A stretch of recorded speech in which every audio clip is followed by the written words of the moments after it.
We have breaking news from the Department of NHL Player Safety. Red Wings forward David Perron has been suspended for his cross-check on Sens defenseman Artem Zub. We'll discuss the outcome and what happened here coming up next. So welcome back to another video here at Top Shelf Hockey. As I mentioned, we have some news on the David Perron situation that we've been waiting for. We knew the Department of NHL Player Safety had offered Perron an in-person hearing, which allowed them to suspend him for more than 5 games. He elected to have that hearing conducted via Zoom, and it was conducted a few hours ago this afternoon. They've announced their decision just a short time ago, and they've suspended David Perron for 6 games. Obviously, we knew it was likely going to be more than 5, given how they went about setting up the hearing, and 6 it is. I mean, they kind of referenced a number of points. Say for one, they said this is not a hockey play. They said that he obviously, this comes right after the situation with Dylan Larkin being on the ice.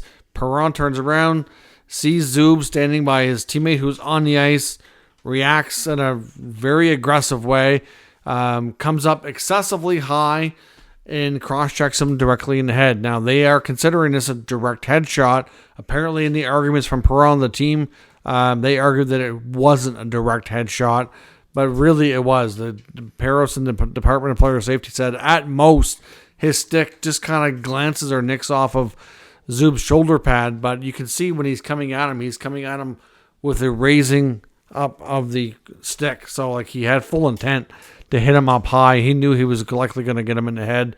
He was definitely intending to do that. There was no doubt, which is what they said on the penalty call. It was intent to injure deliberately.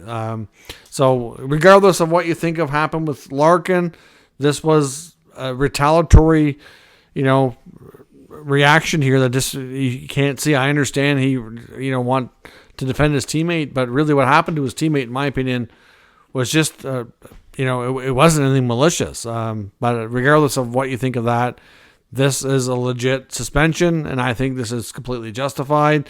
Obviously, he's been fined before, and it was for the same type of thing. He was also, the last time he had dealing with Department of Player Safety was for a retaliatory cross-check. Now, because of the number of games that he is going to have to sit out, he's going to be forfeiting over $148,000 in income. He can also choose, because of the number of games, to have this appealed, and if he does, he can, first it goes to Commissioner Gary Bettman, but if he doesn't change anything and he wants to push the appeal process, he can elect to have it reviewed by a neutral arbitrator. So we will see what happens. Now, we've also got word that we have the other suspension information, too, regarding Jerard Gudbranson. Gudbranson's been suspended for 1 game, in case you missed that scenario. The game between the Jackets and the Panthers got a little bit chaotic as well, as did the Sens and Red Wings on Saturday. So, essentially, in the case of Gudbranson, him and Nick Cousins were battling for the puck, going into behind the net, and Gudbranson was well aware he was coming, and he ended up getting what a lot of people feel was a very dirty hit, called boarding on the play. He went down pretty hard, gets up, kind of like almost like a resurrection, get up so quick, and then went after Cousins. He would not fight. And then later in the game, he attacked him again in a retaliatory way. Cousins still would not fight. He got some licks on no. So Gudbranson's been suspended for 1 game. Obviously, a very different scenario than happened with David Perron. Didn't use his stick. He was still the same sort of thing, and I'm assuming his reaction here as well is going to be like, "What do you want me to do?" Like, I was hit in a very dirty way. The referees only called a minor penalty. The player wouldn't fight. If Cousins would have ended up, manning up here and fighting, like a lot of players end up doing when they got to answer the bell, the rest of it wouldn't have happened. Suspension wouldn't have happened. We wouldn't be talking about this now, but.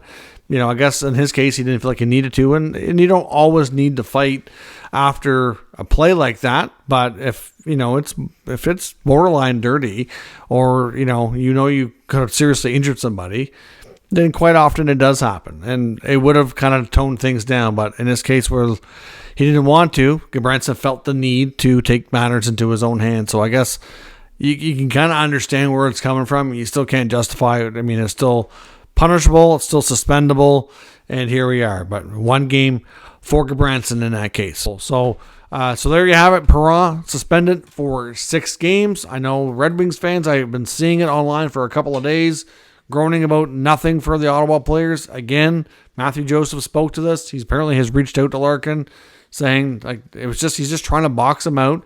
He shoves him, and I even saw a video actually with a really popular channel on YouTube. It was a doctor trying to diagnose what he thought happened to Larkin, and he even says in the video that Joseph shoves Larkin. Like there's no cross check. He's got one hand on a stick and one hand here, and he shoves him.